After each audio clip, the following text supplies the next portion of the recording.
something will go wrong. If this goes, you're fucked. You can have the best website, the best cash reserves, and the best back end in the world. If no one's ordering, you're going to go out of business. If you have lots of orders, no cash reserves, and no back end, but people are buying and buying and buying, you've got a business. This is it. This is your focus. If you're going to spend money, it has to directly lead to this. Don't fall for the geek shit, especially with the war room. I've had so many people come at me and go, oh, and it's going to be a program, and it's going to be geek shit, programming, blah, blah, blah, blah, and you're going to be able to see everything, da, da, da. Very interesting. I understand why that sounds like something I need. But I don't see how it's going to convince more people to join the war room. People who join the war room because I'm me and I give value. That's why they join the war room. And manually, I make sure everyone ends up where they need to be. And it's fine. You could argue that this might speed things up. And that's going to go back to number one, speed. This is going to speed things up, give my staff more time. But I already do my staff time equation. Remember staff, time saving? I'm very happy with the amount of time that's being saved, the amount of money each member of staff's making me. I have a good equation right now for my staff. That doesn't need adjusting. My staff are all fantastic. Everyone I work with is G. So I don't need to invest a bunch of money. Plus, it's probably gonna have a bunch of teething problems and not work properly anyway. So the point is, if you're gonna spend money, be careful. And if you're gonna spend money, you need to see a clear link to how it's gonna bring more money in. Nothing else. This is your business. Nothing else is your business. The rest is bullshit. Number 14, reputation control. I get lots of questions of people who say, oh, what about, my reputation? People are saying bad things, etc., etc. To control your reputation is very, very simple. You need to do more good than bad. You're never gonna have people 100% happy.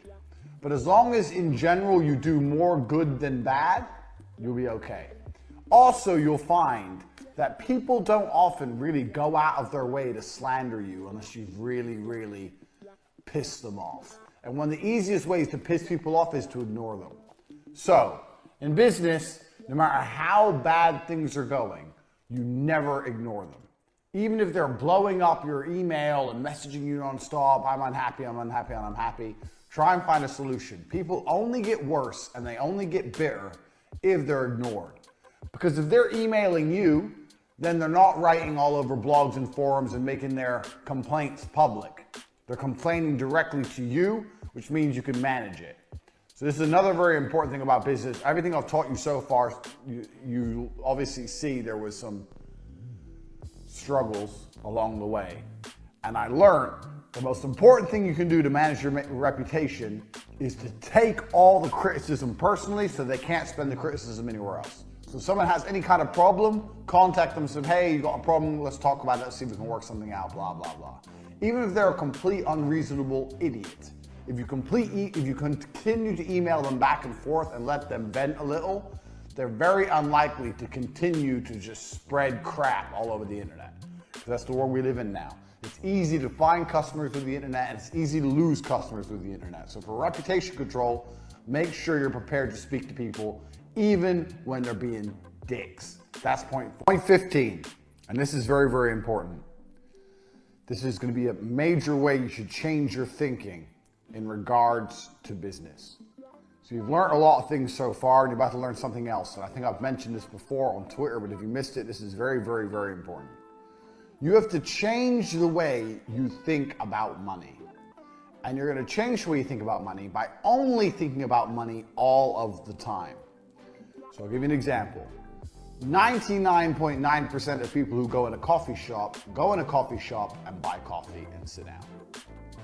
If I go in a coffee shop, I go in, I look at the prices of the coffee, I look at how busy the place is, I buy my coffee and I sit down, and then I think, if I had to run this business, would I make money?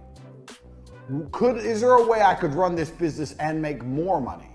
How much do I think the rent is in this establishment? How much are these coffees? How busy is it here? Do they sell cakes and sandwiches to make extra revenue? Who are the main customers? Well, it's mainly businessmen. I can see there must be a business district across the road. Why are the waitresses or why are the people who work here not hot young girls to attract more men to come in if that's the main customer? Think outside the box and look. If I were to open a coffee shop right next door, could I beat them? Are these coffees expensive? Are they cheap? Are they good? You have to start looking at every single business you interact with, every single one, and see how you would compete with them. Or if you had to run their business if you believe you'd make a profit. Because what you'll often find is you'll see there's a lot of people making mistakes and you think you could probably do better and you might be able to beat them. So you need to sit, and when you're going through your normal life, you're having your coffee, you're sitting in fucking Starbucks, whatever. Obviously competing with a multinational like that is gonna be very difficult. But any business you interact with, just start training your mind to view their business, how you believe it works, everything from rent, overheads, the product, the profit margin, whether you think you could sell more, any tips or tricks they're missing, everything from start to finish. Just have a look and see if you can work it out. And you'll be surprised how much you learn about business self-taught. I do it with every bar I'm in, every restaurant I'm in, every coffee shop I go in, everything. Even simple things like, even things I know nothing about, like a mechanics. I don't know anything about fixing cars. Still, I'll look at the amount of cars they have around. I look at how much they charge me for my time, how much the labor is, how much I think they're charging the low-level workers, where's the big boss, how much is he making? You need to start thinking about money and thinking about businesses like this. Every time you interact with one, you need to analyze it. And your analysis will get better and it'll get more precise. Obviously, there's some information you don't know. You don't know exactly what the rent is. But you can estimate it. You should be able to estimate it. So this is one of the really important mind hack I teach anyone who wants to get serious about hustling and making money. You need to start approaching and looking at all businesses this way. Because what's going to happen is when you eventually open your own business, there's going to be some lessons that you identified, some mistakes you identified in the previous businesses that you're going to make sure you don't make. Whether you're opening a coffee shop or an online company, it doesn't matter what it is. You're going to identify the mistakes and you're going to change them. So even next time you buy something online, most websites nowadays are extremely streamlined.